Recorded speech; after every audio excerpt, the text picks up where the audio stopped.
जिस विशाल खालीपन को हम शिव कहते हैं, वह सीमाहीन है, शाश्वत है, मगर चूंकि इंसानी बोध रूप और आकार तक सीमित होता है, इसलिए हमारी संस्कृति में शिव के लिए बहुत तरह के रूपों की कल्पना की गई।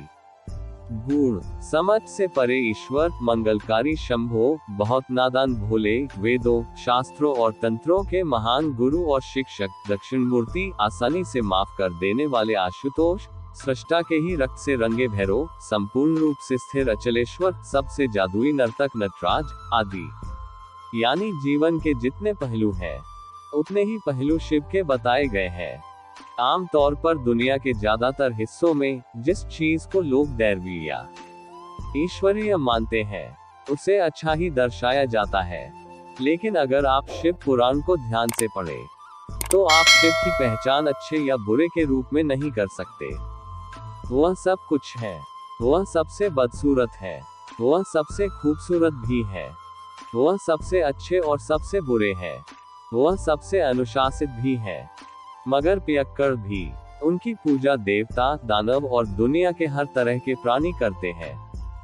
हमारी तथाकथित सभ्यता ने अपनी सुविधा के लिए इन हजम न होने वाली कहानियों को नष्ट भी किया, मगर शिव का सार दरअसल इसी में है। शिव की शख्सियत जीवन के पूरी तरह विरोधाभासी या विरोधी पहलुओं से बनी है।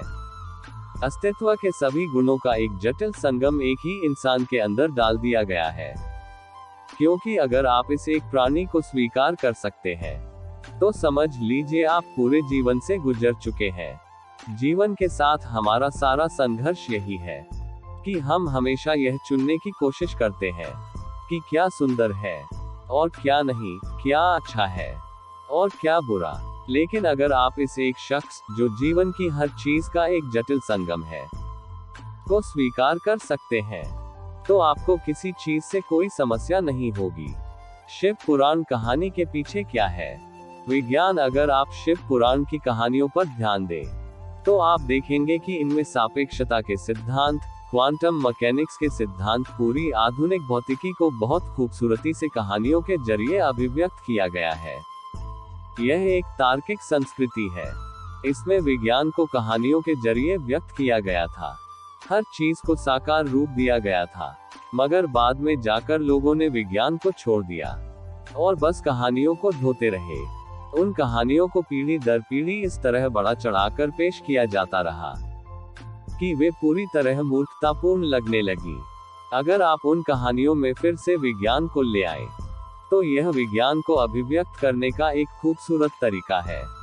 शिव पुराण मानव प्रकृति को चेतना के चरम तक ले जाने का सर्वोच्च विज्ञान है, जिसे बहुत सुंदर कहानियों द्वारा किया गया है।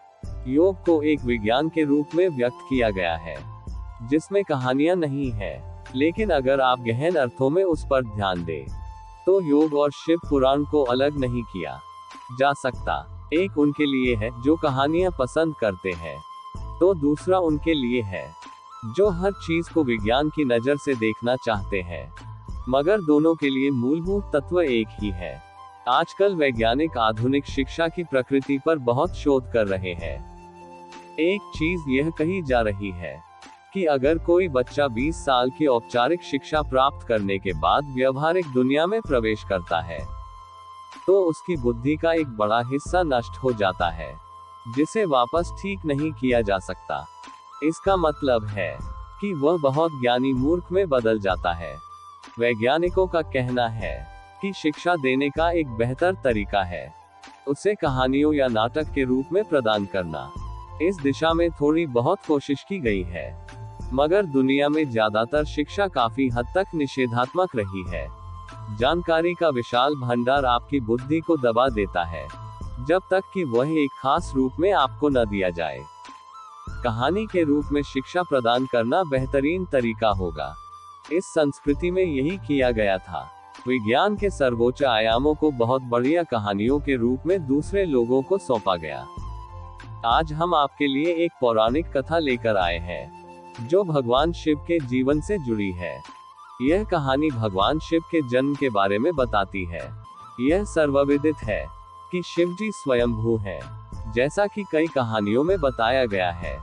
हालांकि उनकी उत्पत्ति का विशिष्ट विवरण पुराणों में पाया जा सकता है। विष्णु पुराण के अनुसार ब्रह्मा की उत्पत्ति भगवान विष्णु की नाभि से निकले कमल से हुई, जबकि भगवान शिव की उत्पत्ति विष्णु के तेज से हुई। इसके अतिरिक्त यह भी उल्लेख है कि श्रीहरि के माथे के तेज से उत्पन्न होने के कारण शिव सदैव योग मुद्रा में रहते थे। इसी प्रकार श्रीमद् भागवत के अनुसार एक समय था जब विष्णु और ब्रह्मा एक दूसरे पर श्रेष्ठता का दावा करते हुए विवाद में लगे हुए थे। इसी संघर्ष के दौरान भगवान शिव एक जलते हुए खंभे से प्रकट हुए। विष्णु पुराण के अनुसार ब्रह्मा को संतान की इच्छा थी, इसलिए उन्होंने तपस्या की। इसी दौरान अचानक उनकी गोद में एक बच्चा रोता हुआ आ गया। जब भगवान ब्रह्मा ने बच्चे के आंसुओं का कारण पूछा तो बच्चे ने मासूमियत से बताया कि वह रो रहा था क्योंकि उसका कोई नाम नहीं था। जवाब में ब्रह्मा ने उसका नाम रुद्र रखा। रुद्र का अर्थ होता रोने वाला। नाम दिए जाने के बावजूद वह चुप नहीं बैठे। उस परिस्थिति में ब्रह्मा ने उन्हें एक और नाम दिया। फिर भी शिव चुप नहीं रहने पर अड़े रहे। शिव को शांत करने के लिए ब्रह्मा जी ने उन्हें 8 नाम दिए। ये 8 नाम है रुद्र, शर्व, भव, उग्र, भीम, पशुपति, ईशान और महादेव। इसके अलावा उनके नाम पृथ्वी पर अंकित किए गए। इसका उल्लेख शिव पुराण में मिलता है। ब्रह्मा के पुत्र के रूप में जन्म लेने को लेकर भी एक पौराणिक कथा प्रचलित है। इस कहानी के अनुसार जब पृथ्वी, आकाश और पाताल सहित पूरा ब्रह्मांड जलमग्न था, तब केवल ब्रह्मा, विष्णु और महेश शिव ही मौजूद थे।